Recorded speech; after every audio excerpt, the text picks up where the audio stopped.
ছুড়বেন এখন না বাতাসও ছুড়ো না। আমরা ঠিক বলবো, দাঁড়াও, ঠিক বলবো। বাতাসা ছুড়বেন না এখন।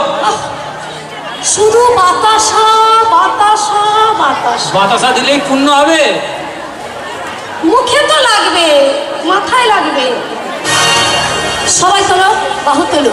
আমি এক একটা জায়গার নাম বলবো, তো সময় আছে। হ্যাঁ বেশ। 1 2 3 বৃন্দাবন में,